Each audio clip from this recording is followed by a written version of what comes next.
Thank you so much, Elijah, and thank you to Locust. I understand a lot of you were late here today because you chose the governor over me. I'm not going to hold that against you. It was an important announcement, but I think we're going to have a great discussion here as well today. My name is Brendan Crichton. I'm the state senator from Lynn, and I was recently named Senate Chair of the Housing Committee, so certainly excited to get to work with all of our partners here today. I just briefly want to talk about my experience using some of the policies, state policies to promote transformative development in a gateway city. And as I just noticed when I was standing over here that my beloved city of Lynn is featured on the screen here. And looking out at it, I can see a number of properties that since working with Mass Inc., Ben Foreman, and the gateway cities, along with a number of folks at Smart Growth Alliance, we've really implemented a number of initiatives at the local level. I was a city councilor for 6 years, and whether it was looking at 40R, 43D, and really with HDIP, the Housing Development Incentive Program, we were able to spark growth in an area that hadn't seen it in over 20 years. So when we think of transit-oriented development in my city, just within a block of each other, the past few years, we've had hundreds of units develop in 10 stories, which we were told you're never going to see 10 stories in downtown. It's too expensive with steel. Through an HDIP incentive, we have construction up right now for 10 stories of transit-oriented development, just not even a 5-minute walk, a 1-minute walk if you go fast to our commuter rail station. And for a city like Lynn and so many gateway cities that are struggling to make ends meet, this tax revenue is desperately needed. On this plot alone, it was a vacant plot. So this is actually new growth. This is building up. This isn't just the rehab projects that we're used to with HDIP. This plot was bringing in $3,000 in taxes annually. This is going to end up bringing millions of dollars, we believe $5 million annually moving forward. For a city that right now faces a structural deficit, this is a game changer. And I think looking at these policies, and you're going to hear from a number of experts today, we can be doing these in each of our gateway cities, but we have to be doing more of them because we're starting to max out some of the funds that are there. So that's my piece. It's an honor to be here. I'm not sure, am I introducing anybody? Without further ado, I guess, Dr. Tracy Cooley from Mass Inc. Thank you.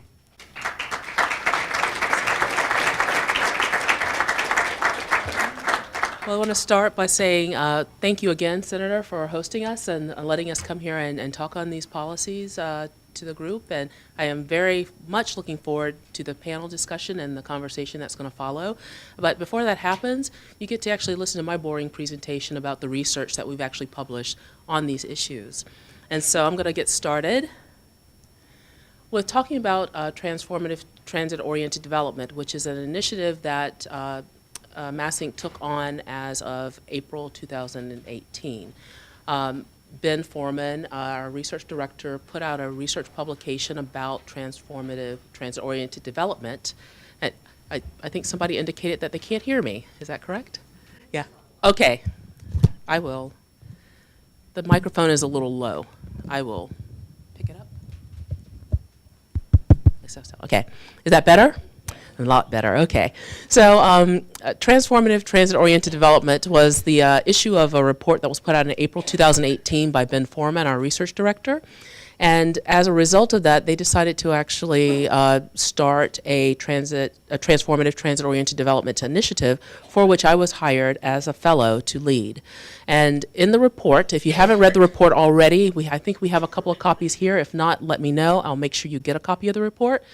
But we want to make sure that people understand that our big goal is to kind of look at transit-oriented development holistically, making sure that we are understanding that there are 3 key benefits for gateway cities that are part of a virtuous cycle where if you do one, it should help to fuel the other. And together, all 3 of these work together.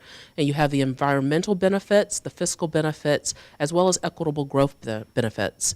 These 3 things work together to make sure not only are we creating new real estate developments that are bringing in revenues for cities, but we're also making sure that we are improving the environment and the climate and making sure that these developments are resilient for future generations, and also making sure that everyone in the gateway cities and across the state of Massachusetts are actually benefiting from development opportunities. And so in the report, Ben and his team put out 3 recommended strategies, which include facilitating and coordinating public and private investment in development, facilitating and coordinating public investment in transit, and balancing the responsibilities of the state with those of local communities. And so my charge is going to be with balancing transit policy and development policy and improve it so that we can actually help the people across Massachusetts, but specifically focusing in on 13 gateway cities that have either current or planned rail stops. And so the promise and potential of transformative transit-oriented development is taking a look at where these gateway cities are, these 13 communities are, with their transit stops and what optimal build-out would look like. And the real takeaway from the report, which I really encourage you, if you haven't read it already, to please pick it up, is that more than 70% of the job growth, the population growth, and a quarter of the job growth in Massachusetts between now and 2035 can take place in our gateway cities. And so what does that look like is something that we are here to talk about today, and ways in which we can actually stimulate that to make it better. And the 4 case studies in the report included Lynn, Worcester, Springfield, and Fitchburg. And so after this report, the question really became kind of where do we start kind of making change so that we can actually create and spur transformative, transit-oriented development. And so there was a paper that came out in November of 2018 that actually looked at the ability of the new federal opportunity zones legislation to stimulate more development in transit-oriented development zones. I'm not going to go into a lot of detail on the program, first of all, because I don't know all the details of the program. We have some experts here today, particularly in the audience, who can provide more information on that, but I'll tell you more about that in a second. But the U.S. Tax Cut and Jobs Act has a couple of different features in the legislation that could be applied in gateway cities across the state. It turns out I think there's 79 municipalities, and there are 138 different opportunity zones designated in 79 municipalities across the state, 37 of which are actually served by commuter rail, and in our 13 gateway cities, and 25 of those are within a half mile of the commuter rail station. The initial paper that we put out, because we did do a series of 3 papers, and this is the first of the series, includes a series of maps for each of the 13 gateway cities, but it kind of shows you where the opportunity zones, here indicated in yellow, overlap with the transit-oriented development zone, which is the circle indicated on the map. But I think it's also very important to note that we've also indicated where the TDI district is located, because TDI has done some really great work in each of the 13 gateway cities to kind of prime the market for being able to leverage opportunity zones. And we can talk a little bit more about that when the panel comes up. So the second paper took a look at ways in which you could look at opportunity zones and looking at state-level tools that could work with it in order to stimulate transit-oriented development. Because the key thing to keep in mind is that although opportunity zones does provide a lot of opportunity, it is not sufficient in and of itself to stimulate the kind of growth and development we need here in Massachusetts in order to be transformative. So the HDIP program, which Senator Crichton talked about, is the Housing Development Incentive Program. It is actually a program that has a lot of traction. What started in 2010, it was actually in 2016, whenever they revised the legislation, that it really started to take off. At that point, they had actually raised the cap from $5 to $10 million for the annual amount of tax credits, as well as raised the per project cap from $2 million to $1 million. And keep in mind that it has 2 components. There is a state expenditure credit, which can be up to 25% of a project's costs, as well as a local tax increment exemption that can be anywhere between 10 to 100% of the project value that can be implemented in the HDIP process. So far, to date, at least as of December 2018, 67% of all Gateway City projects have been located in transit-oriented development zones, and that's a total of 18 projects, 78% of which, or 14, are mixed use, and the remainder are all 100% residential. However, HDIP, let me just go to the next slide.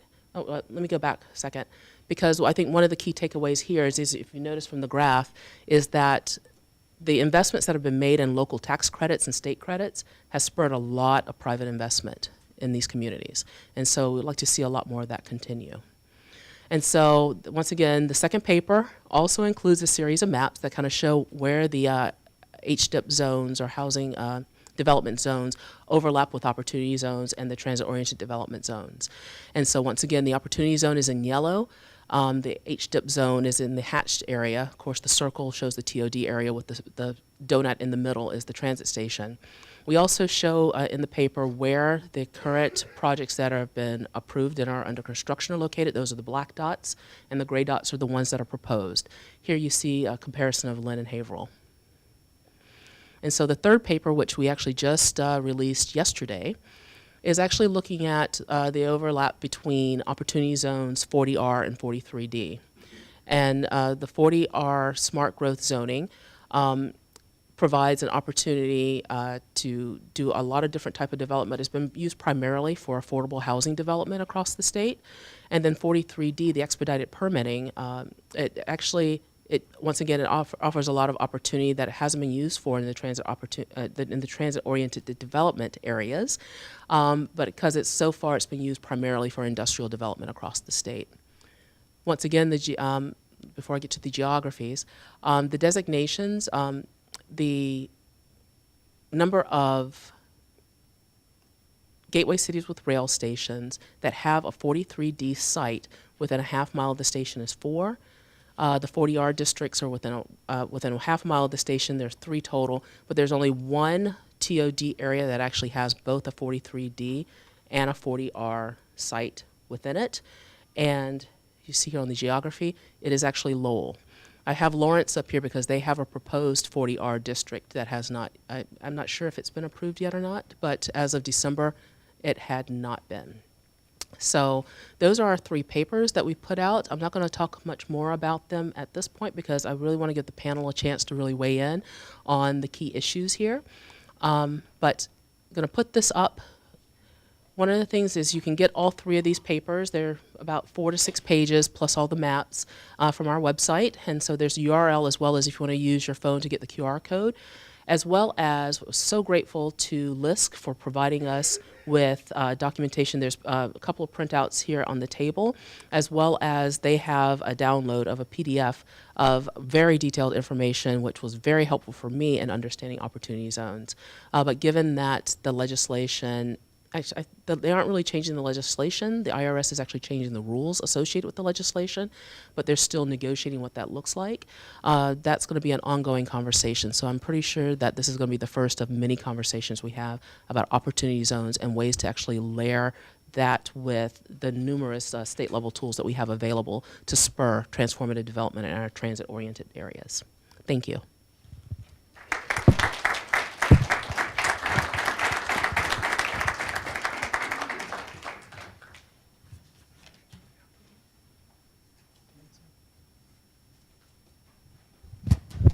And I forgot to introduce Larry, who's going to come up and get our panel started. So why don't our panelists come up?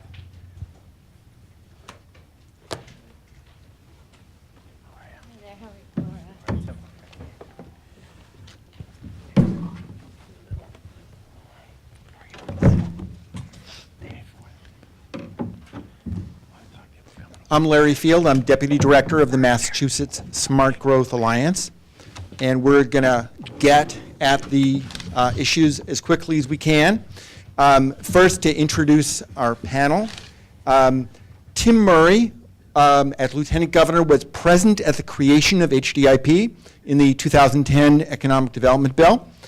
He's also been Mayor of Worcester, and now as the CEO of the Worcester Regional Chamber is closely watching the opportunity zones in the city and the HDIP projects. Dave Tregorath is the creator of the very first completed HDIP in Massachusetts, Flats at 44 in Chelsea. That's one of the locations, not amongst the 13 here, but a location where both a 40R district and a housing development or HD zone was aligned on the same geography. And finally, well, actually, I should add that Dave has also, since then, worked on 2 HDIP projects in Haverhill, in the station area. And Laura Barrett from Mass Development, the Real Estate Innovation Officer. She's involved in the TDI program, and TDI has 8 TDI fellows in the 13 gateway cities that we're focusing on. So with that introduction, I'm going to start with a question about specific projects, because we'd like to hear the great insight that's provided by Mass Inc.'s papers, sort of focused on specific projects that you know about. And I'm going to ask Tim and then the other panelists to talk about those projects, to describe them, and also what their local impact has been. Right. Well, thank you, Larry, and I thank the Smart Growth Alliance and Mass Inc.'s Gateway Cities Initiative for this. Do I need this? I guess I'll use it. For putting this panel and inviting me to attend, and having had a chance in a few different roles over the years, I think we have some sense and experience of what works and what doesn't. But I just want to also recognize, I know he's got a busy schedule today with the rollout of the housing conversation today, but Senator Crichton, I think when the committee assignments came out, I couldn't have been more excited to see him chair the housing committee, because I think he gets it. And if I was a housing developer out there and had some money and was thinking about the next place I'd want to go, and besides Worcester and central Massachusetts, Lynn would be one of those places, because I think it's important that you have coherence and policy and coordination among the municipal level and the state level, and I think Lynn has that right now at this moment, and so I think it's a good place to make a bet, and there's an understanding among the legislative delegation and the mayor that you've got to have that coordination and alignment of various policies, housing, transportation, education, and so I think that's a group that gets it. And thank you, Doctor, for your presentation and your reports. I had a chance to distribute them this morning to all of our staff at the chamber, because it's really important. I guess I would say, in Worcester, we've got a couple of projects. The Edge project, which is the old Osgood Bradley building, literally right next to Union Station, underutilized for a number of years, was at one time a manufacturer of rail cars. A combination of tools were brought to bear to help develop that into student purposed housing, and HDIP was one of them. And that was a key piece of the puzzle that allowed the city to get to the table, and then working with the state. There's another project that's underway as we speak. The iron is up. They've enclosed the building and are now working on the inside. But it's in the Canal District, and it's literally going to be across the street from Polar Park, the new ballpark where the Red Sox AAA team will be playing in a couple of years. But 44 units, mixed housing, with a public market similar to what's in Boston on the first floor. And those tools are absolutely critical to these projects moving forward. There are a couple of other projects that are in the pipeline, but it's that integrated approach and that proximity to the trains. I will tell you, starting as a city council, I ran on the issue of more trains between Worcester and Boston. We started that conversation, I believe we had 6, and today we're at 20. And there's not a developer or investor that we've talked to who hasn't cited the rail as being a factor. Now, if we can bring these other tools in, it makes things a lot easier. And I would just point out, and it's probably similar in other places, and I'll hand off the mic, is construction costs in Worcester are the same as they are in Boston. And that's why these tools and resources are so important to close that delta, because the rents, whether it be on the commercial side or the residential side, are not the same as that you can get in Boston. So this is why these programs that were outlined at the state and local and federal level are so critical to making deal flow and projects come to fruition. Dave, you want to pick up on that? So our projects on that slide of Haverhill where we had the overlap, our JM Lofts, which was completed about 2 or 3 years ago, 18 units, over 3,500 square feet of retail, and all market rate. There were some of the first market rate units, fully market rate units in Haverhill, in downtown, on a postage stamp piece of property. Beautiful old historic building, was a surplus office supply store and vacant above since it was a shoe factory. And we purchased it, and the way that we were able to do market rate housing was HDIP, plain and simple. That layered with historic tax credits made it work 3 or 4 years ago. And so that project has been a huge success. Some of you may know Battlegrounds Coffee up there started at JM Lofts. And we have a doggy biscuit baking company right next door, and then an art gallery next door to that on the ground floor. And we've been able to charge the highest market rate rents basically in Haverhill in that building. And building on that success, we went a couple buildings down, same thing.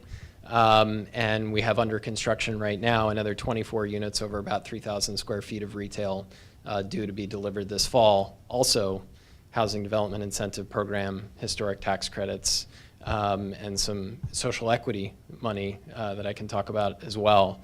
And so we've been able to, again, and that sort of built upon our HDIP experience in Chelsea. I think the theme that you're going to hear out of this is how do you effectively set up the layering of all these different pieces? Because while all this is happening, the market is moving underneath of it. You know, to get these types of projects to happen, we need all those types of resources, and can certainly delve into more detail, but I'll stop there for now. Great. Thank you. So in terms of impact of HDIP in our TDI districts, one impact that we've seen is just further investment. So the project that Dave just described, JM Lofts in Haverhill, in addition to the Standard Modern project in Brockton and Silverbrick Lofts in Springfield, these were developers' introductory first projects in these markets, and HDIP was a big part of helping these projects happen. But we've seen in all three of these cases, the developer reinvest in not just the downtown, but in that same district, which to us, that's a lot where the transformative piece of development comes in, is in this concentrated investment and building momentum. And then not only do we have these developers driving interest, but also then you have the developers as a resource too. So Dave in particular came in as a developer and joined the Haverhill Partnership, and now is in our Chelsea District Partnership. So I think it's expanding the network, provides some structural values and some systemic values even outside of the development activity. Great. So both Tim and Dave have already touched on the gap between what a developer needs to get started and what the reality is on the ground, in particularly these 13 gateway cities. Dave, what I'd like you to do, if you can you quantify this gap and how much each of the pieces might help in closing the gap? I think with opportunity zones, there's been kind of a general consensus that we're talking about 1% to 3%. It can augment the return, but what do you see as a developer? So I think just to start on opportunity zones, we haven't used it yet. I think they're just starting to emerge. We're certainly looking at it. I think the stat that we heard actually at the Massachusetts Opportunity Zone Conference was that it's about 3 to 4% internal rate of return boost. That is not going to make a bad project a good project. It's not going to necessarily make a historic tax credit project with opportunity zones work on its own. And so it's another tool in our toolbox, which is great. And it's certainly a different type of tool than we're used to, which creates a little bit more complexity. So that's sort of to speak to the opportunity zone. I think from housing development incentive program perspective, we have not really been able to figure out how to make, for example, a new construction housing development incentive program project work, both with just market rate rents and HDIP. I don't think you see a lot of those projects out there. Maybe there are a couple, but usually there needs to be something else besides HDIP to make it work. And sometimes that's low-income housing tax credits where you're starting to layer in affordable housing. Sometimes that is, in a lot of cases of what we do, historic tax credits. And so the issue that a lot of these tools have is that none of them by themselves all of a sudden make projects go on their own in gateway cities. So you have to have something else that sort of supplements it. And there are many other options in terms of, and that's the wonderful part about working in Massachusetts, there are other options in the toolbox that we have to work with. But it does create complexity. It does mean that some developers say, forget about it, this is too painful. And there are those sort of barriers to entry in terms of learning this type of development that does kind of slow things down. But I think, again, once you've sort of learned it, you can sort of take that knowledge and move on to other gateway cities, other projects, and try the next thing. As I said as well, the other thing is the whole market is moving underneath of us. So we took the same economics from JM Lofts and we applied it to the next deal, 2 buildings down. Well, we had to pay more for the building because we were a victim of our own success.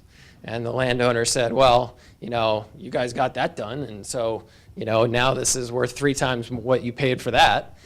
We had to swallow hard and do it. And then the construction pricing went up. To your point, I mean, the construction pricing, the difference between Haverhill and Boston is not tremendously great in terms of there's not a whole lot of savings, if any, because a lot of those Haverhill subcontractors go to Boston. And so we're competing with that market. And so all the construction went up.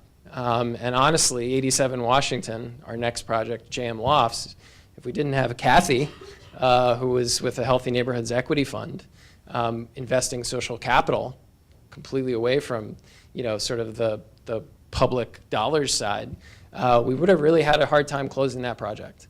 And so we had to pull in yet another tool to make that one happen because the whole market was moving underneath of us and we couldn't even just take that same financial model and move it to the next. So it just, it takes a lot. The more that, I think we have these tools, the better, the more potent they are, the better. Okay. A quick follow-up question for all of you. Under the HDIP statute, you can get up to 25% of the qualified development expenditures.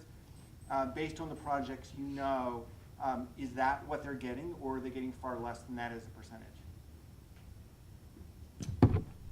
Yes, we're getting 25% typically on our projects.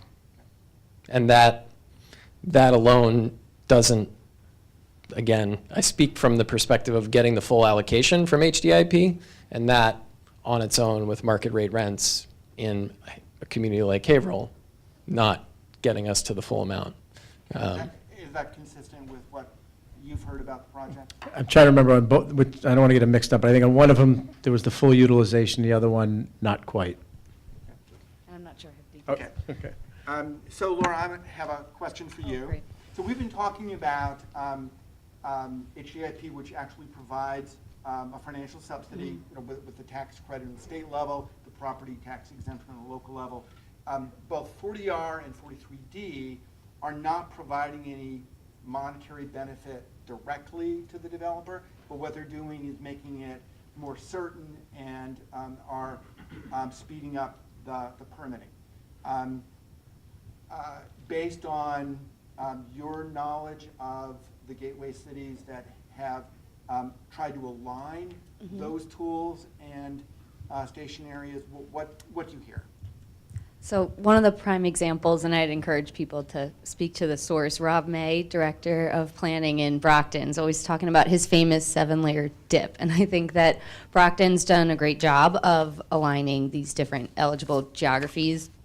They have HDIP, 40R, Historic Tax Credit, New Market Tax Credit, DIF, District Improvement Financing, Urban Renewal, and Opportunity Zone as the most recent layer aligned. And didn't utilize HDIP, but the Enterprise Main project, which made use of New Market, LIHTC, 40R, and some creative MassWorks. I think that was instrumental in helping this TOD project come about and really add some development momentum downtown that I think helped to to spark and keep things moving as Brockton kicked off their TDI district. So I think we've seen these things be incentives even without having the same delivery mechanism as HTIP would. Either of you want to add?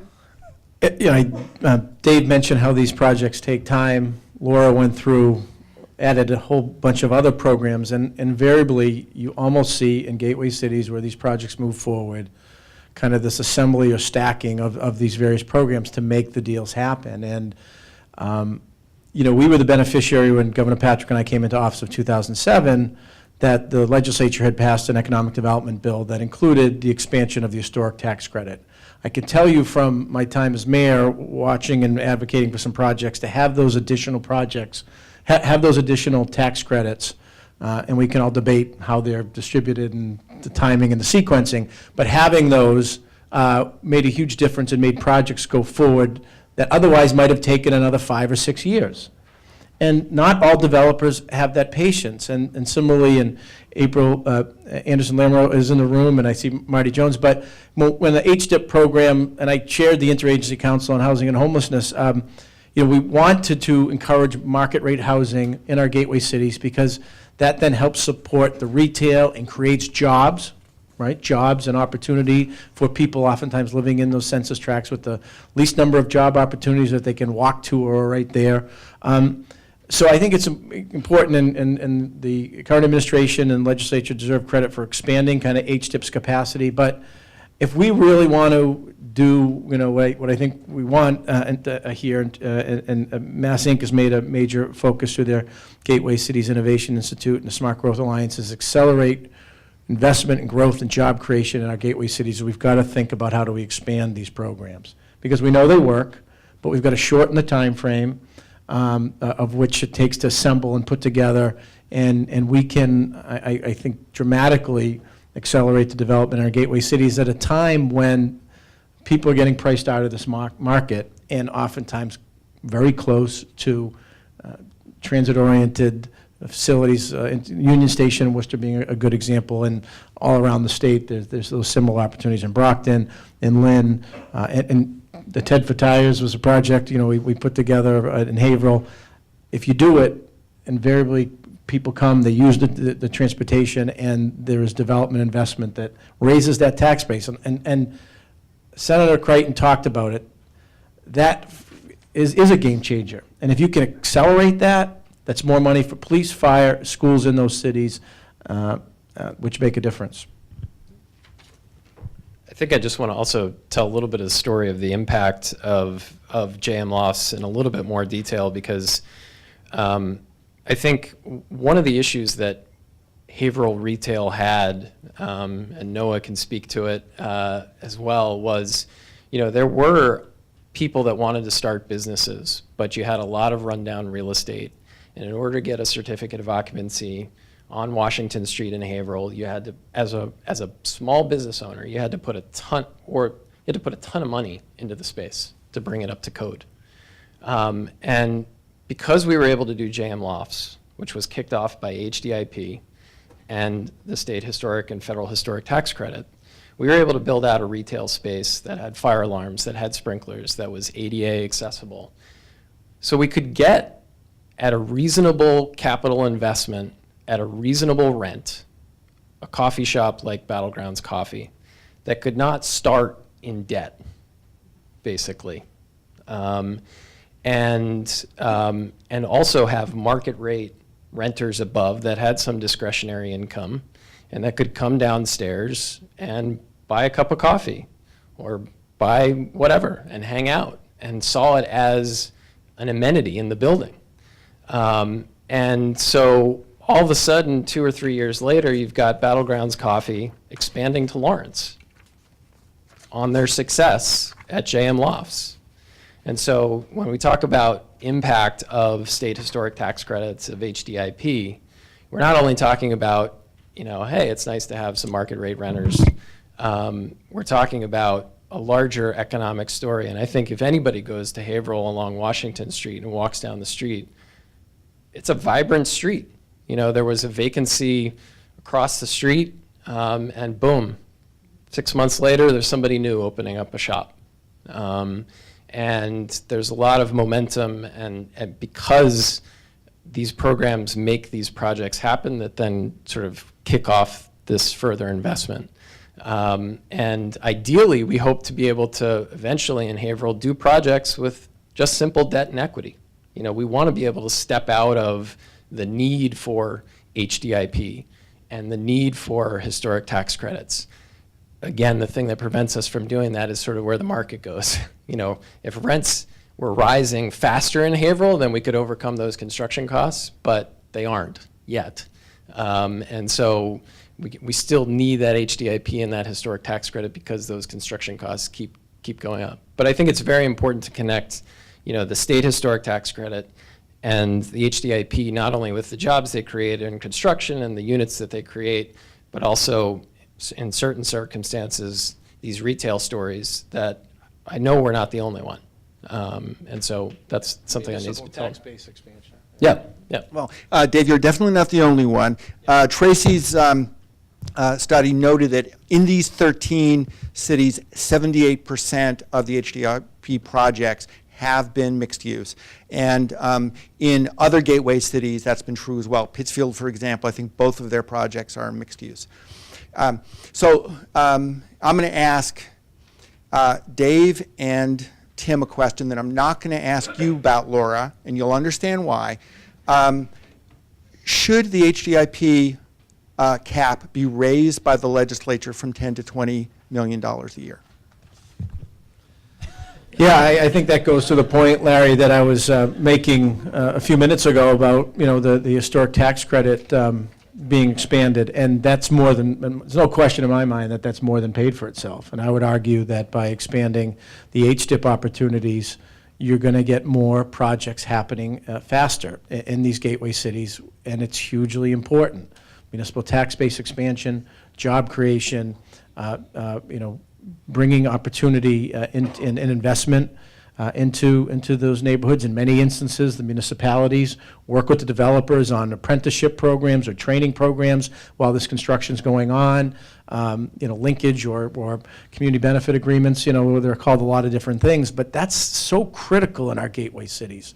It's so critical, and we've got to accelerate these opportunities. And I like to think, you know, at Worcester, we've got a third one that's kind of on being talked about, potentially a fourth one associated with the Polo Park and the Red Sox coming, and we've been working at it.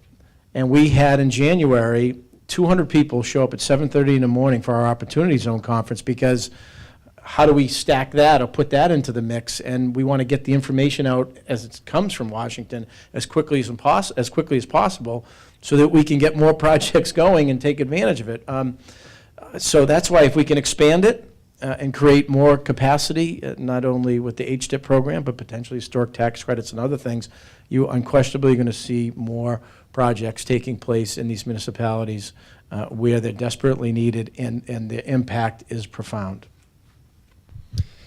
Yes, I think our experience is that there is nervousness about the cap and the number of projects that are coming at HDIP. And that then translates directly to us in our project planning. And when we're looking at acquisitions and our next project. You know, we're doing that right now. And we are hoping that HDIP is available when we need it, but it is certainly a risk that we're taking. The more confidence that we can have that HDIP is there, it's available, the more that we can go after projects, get them moving, and try and aggressively move forward and figure them out. The more that there's, well, we're not sure, you know, you're in line and here's where you are, the more that, you know, that translates directly to how we react in the real world. So certainly I think that's one very helpful step that could be made. Okay. Are there other ways in which we can either increase, strengthen, align better the state tools and opportunity zones? That's a question for any of you. One thing that we're excited about generally is trying to empower smaller local contractors to take on more complex projects. So Dave spoke to sort of getting familiar with the different procedures and the regulations, and then moving on and being able to do that. So thinking about how do we support folks who might not think of themselves even as developers, they think of themselves as property owners or builders, to become more comfortable in that space. Great. Any other ideas? I think layering all these tools together, if you're a municipal official, I think, and thinking and helping figure out how, when they are all layered, what problems does that create? Because they all have their strings attached, and they all have their different components, and complexity is cost and time. And so from the perspective that when these, the reality is they all have to be layered. And how do they work together when they are layered? And if we can, the simpler you make that, the faster these projects can move. And I do think, Laura brought up a good point. Having worked with economic development, municipal economic development departments across the state, they're not all the same. And these municipal budgets are challenged, stretched thin, and the economic development person or staff is doing a million different things. So that's where some of the support, technical assistance, whether it be from Mass Development or other state agencies or quasis, are really instrumental, because they're kind of a force multiplier for that municipality to help work through these projects, not with the municipal staffs, but also the potential developers. And you want to encourage those local people too to kind of take that step up. It's not just always about trying to bring additional investment and new people in, though that's part of the equation, but how do you support and buck up those local property owners or developers to kind of take that next step, or not be risk averse and helping try to bring change to a neighborhood. Good. Thanks, Tim. So now it's your turn. Elijah is going to take the mic. Tracy, can you please come up here and join the panel? Questions, anyone?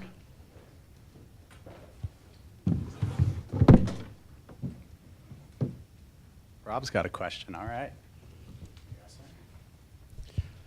Are any of you aware of the administration's efforts to try to align the various programs with the opportunity zones?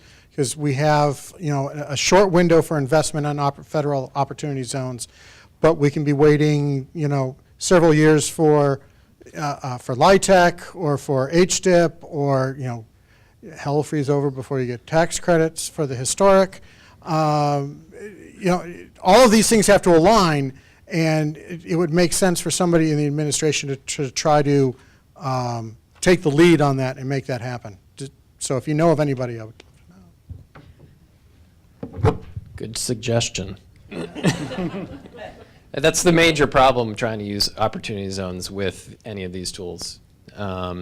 So, if you have a deal today, right now we have people who are seeking opportunity zone investments, but they have to get in this very tight window, and every single other one of these tools, unless you have them ready to go, are years in the making. And so basically it's off the table from an opportunity zone perspective. So that's where these do conflict.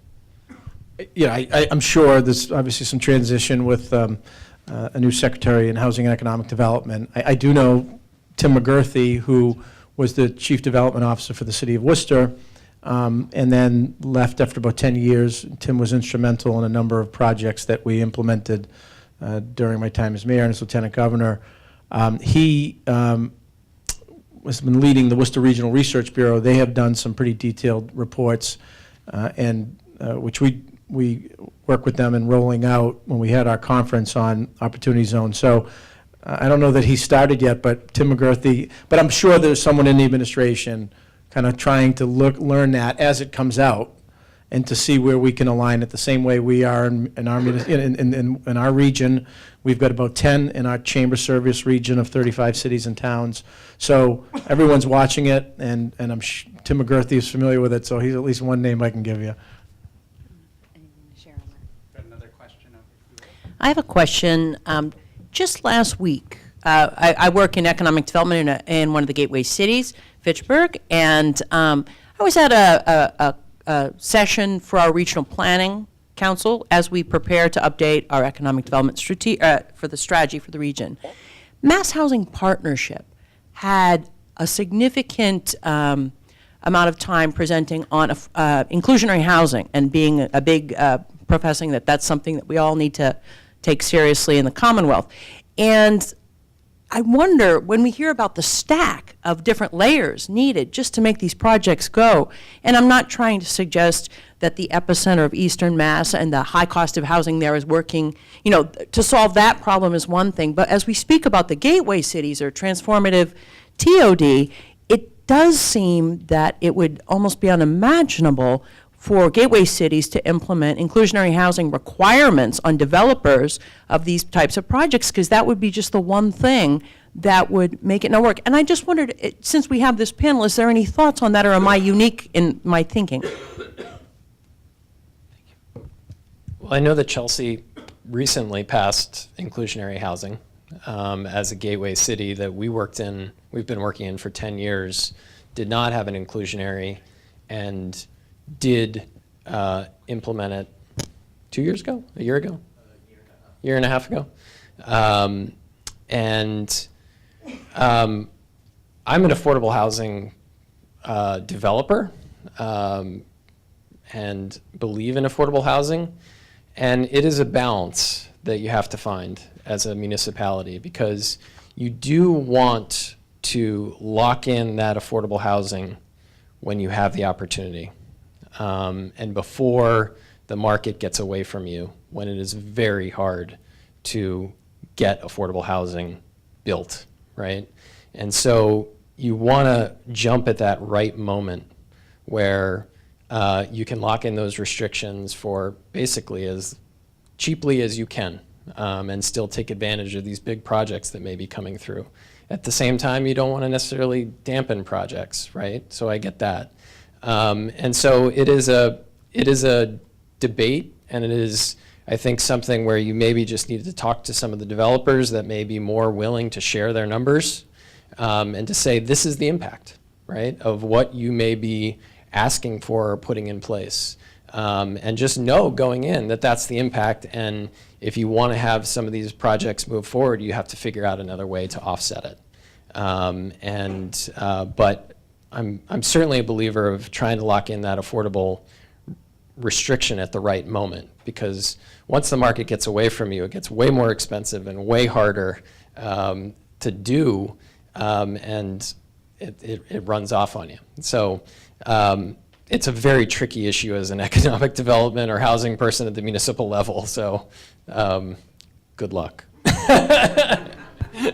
Yeah, our chamber is, paying for a pretty significant study, a housing study, Worcester and Central Mass, and we're going to be rolling it out next October. It's just completed its first phase, and we're going to roll out it publicly in October at our half-day Game Changers event. And we embarked in that study because the single biggest issue, we have 2,300 members in central Massachusetts. Single biggest issue we hear from our members, it's not taxes, it's not health care, it's not energy costs or government overreach, though those are all things that we hear about. Single biggest issue we hear daily from our members, regardless of the size of the company or the sector they're in, is workforce pipeline. How do I get access to employees? Housing is a huge piece of that puzzle. So we've embarked on this housing study, and part of it is to make sure that we've got housing options for a range of people.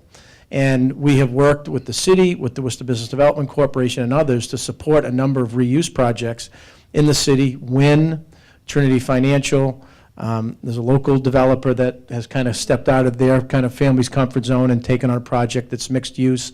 And we've advocated for those as a chamber because they've got that mixed use, which gives workers of a variety of different levels an opportunity to live in the community, walk to work, or just be close by. access the Union Station and the transportation routes that we have, albeit our bus system is not as robust as what's here in Boston. So that's a piece of it, the housing study. The other element that is, we hope that there's continued growth and momentum in the city, but we want to try to avoid having to do what Mayor Walsh kind of inherited and is trying to fix is, as the city gets red hot, and many of the sectors that drive Boston's economy drive Worcester's, though we've still got a strong manufacturing base, we want to have a plan with the city and the region that is pushing to make sure that that affordable workforce piece is part of our short and long-term plan. So our chamber, which is charged with leading some of the recruitment efforts, when we're talking to housing developers, we're not just focusing on developers of luxury condos or high-end. We're also talking to developers in the affordable housing community to say, look, Wynn's here. Trinity's going to do our courthouse. We've been after them for years. I've been after them for years to come to Worcester, and we want to talk to others about Worcester, in terms of doing mixed use or affordable, along with kind of those high-end options. So it's really having that array of housing and being able to project the numbers you're going to need going forward. And I think Fitchburg, has got a huge opportunity, with the rail station, not only in the downtown, but in West Fitchburg, with the partnership with Fitchburg State. That area has transformed itself alone in the last 10 or 15 years, and Wynn is in the community. So I think there's opportunities there as well. The complexities of layering the financing, which are absolutely indispensable, can really be a deal killer, particularly in a world of not only variable interest rates or rising interest rates, but also the general regulatory climate mostly within municipalities. As I recall, Larry, you once ran the state permit streamlining authority, and when Tim Murray was lieutenant governor, his secretary of of economic affairs did a permit streamlining for local municipalities that was pretty widely. It was done by the regional planning agencies, actually. We haven't heard much today about permit streamlining. Coordination, is there a need? I could address this to Larry, I suppose. Is there a need for renewed coordination at the state level to coordinate some of these, particularly not the regulations, but also the approval for financing? And second, is it time to redouble, not giving up local controls, but just telling municipalities how they can do them better, especially in economic development departments that have relatively little staffing and are overburdened? My experience is that we gravitate to municipal officials and departments and places that really do an excellent job of permitting and figuring out how to remove as many barriers as possible. And so I think the answer is there's a lot of people out there that are doing a really good job in each of these municipalities, and that's where I think you see a lot of the development going. Lynn, Haverhill, Worcester. And so I think the biggest thing for us is figuring out what are the silent deal killers. And one of the things that really helped Haverhill was we could not have redeveloped our building without parking. And our property line was the four walls of our building. And so Haverhill figured out how to solve the parking problem for us. And that unlocked all that development on Washington Street. So it's not necessarily the typical sort of like necessary zoning or, sort of things you think about or height and density. That was kind of the silent deal killer that they got figured out. And all of a sudden, okay, you have a handmade solution to your parking problem, that we would have otherwise. We can't go into this project with that kind of risk saying, we don't know where the parking is going to go. Maybe it'll go under the building. Who knows? We can't do that, right? So Haverhill coming to us and saying, here's where your parking is going to go. We know that we can get that done politically. Go. Huge. And I think that's the type of, interventions that municipal officials kind of have to take to get some of these projects done, because in Massachusetts we have all these small lots. We don't have these big green fields to do development. So I think it's really drilling down to what is squashing the pro forma on these deals, whether, and things like that. So. Well, actually, I'm going to, I just want to piggyback on that because I've only been at this for 2 months, and so I've been traveling around Massachusetts talking to people in different municipalities. And one of the key things is that every municipality has a very unique set of issues that they're dealing with. And I think probably the most important thing that I can see so far that municipalities can do is really to do comprehensive planning together and to actually make that information very open and available to developers so that they know what the opportunities are. I know that Ben put out the neighborhood stabilization report where they talked about addressing spot blight and ways to think about assembling some of your smaller parcels into a single unit that could be developed as a whole, even if it's not a large building, that it's something that you could work with a group of small developers or maybe a larger developer would want to come in and kind of take that on. But like as you talked about, Dave, the less that you can make it a hurdle and an additional cost for developers to come in, the municipalities do have a lot of control over doing that, even if the state hasn't yet coordinated all the tools together. So there is work that the municipalities can do, and I highly encourage, because right now I'm seeing there are no two cases alike across Massachusetts. And so it would be very important to think strategically about the entire city, think about the different zones you have, and make sure that the people within your city are well coordinated. I've seen some very well coordinated cities, like what I've been seeing in Fitchburg, and it's great to kind of see so many of the folks here today. But there's more that needs to happen, but I think that they're just done a really great job of the planning process. And so I want to see more cities doing comprehensive planning so that developers know what's available. So just to zoom out a lot from there, and building on something that Tim was talking about a couple of questions ago, but also to you, Tracy, is that we tend to think about TOD in kind of a hub and spoke fashion, and I think, we do have a set of gateway cities like Lynn and Brockton and Chelsea that are really very close, and it's a fairly easy commute. On the commuter rail, we have cities like Haverhill and Lawrence and Worcester and Fitchburg that are connected by commuter rail, but it's a pretty long trip. And I know that Worcester has done some work to address this on the transportation side by running some of the trains express. But I think that personally, I think that there's a lot of untapped potential in kind of interzone thinking about TOD, and how do we get people from housing to jobs and vice versa, that might require a little more kind of like last mile type work than you would for coming into Boston, where all the transportation systems, once you get there, are kind of already intact. And I always think about this, I've taken the train out to Fitchburg numerous times, and you're halfway through, you're going through Waltham, which is a huge employment center, right? And so how do we start thinking about approaching TOD from kind of an interzone standpoint, where we're really kind of like building up those more regional or intercity networks? So that's actually something that we're looking at where those interzones are and where the greatest opportunities are. It would be great. I know that one of the things that I'm working on is in an ideal world, there would be a train at least every 30 minutes from every stop on every commuter rail line across Massachusetts and the existing network. But okay, so we'll see how far we can get there. Like they say, you set the bar high. If you miss it, you're still doing pretty well. So that's the aim. But part of it is actually identifying where those regions and those interline zones are, so that I could know kind of what we should be actually working on. And I think that once again, some of the municipalities have really identified, hey, our folks aren't going to work in Boston. They're going to Worcester, or they're going to Devon's, or they're going to Waltham, or they're going to Burlington. And so kind of given those kinds of realities, I think that that's something that we definitely want to be working very closely with the municipalities, as well as the chambers of commerce and other people around the state, on kind of identifying where those are so we can actually concentrate the rail service there. So. Oh, yeah.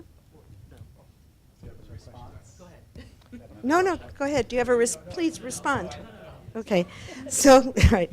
So my question is back to kind of the larger effect of what it means for market rate housing with some state assistance, some local assistance, and then whatever other assistance you can cobble together, and what the larger effect is. And one of the panelists says that this kind of development can raise the tax base, could become a real game changer, meaning more money for police, fire, schools, and everything else that our localities need.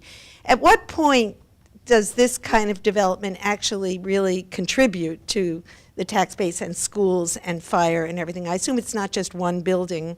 At what point does that kind of spillover effect, that healthy effect, happen because these buildings were developed? Well, I'm trying to recall just, Sorry. I think Senator Crichton said the lot in Lynn was paying, vacant lot was paying $3,000 a year in taxes? Yeah. And it went to $5 million a year. Figure $50,000 for your entry-level teacher, $50,000 for your entry-level firefighter, $50,000 for your entry-level police officer. That's a big deal in a lot of municipal budgets, especially in our gateway cities. So, think about, and then that's a little bit more money maybe to invest in the building down the street that the city could put some dollars in to kind of facilitate the next investment. Maybe it's to do a street resurfacing or pothole repair, things that make a difference where people want to live, work, and invest. So whatever we can do to accelerate those in our gateway cities, all of which house most of the region's nonprofits that don't pay property taxes, but they're also important job generators, so I'm not picking a side there. But you've got to, as a municipal leader, you've got to claw and fight for every opportunity to expand your tax base, because you don't always know the state, ups and downs as it relates to local aid and Chapter 70 and Chapter 90 and the school aid. So, my old high school football coaches used to say, focus on what you can control. Well, municipal leaders, first and foremost, if you can kind of control and have your municipal budget going the right way, you at least have got some backstop in terms of your planning and providing those municipal services that people rely on and are critical, and then work on the extras, which would be the state in many cases, or federal aid or things like that, to move an economic development project forward.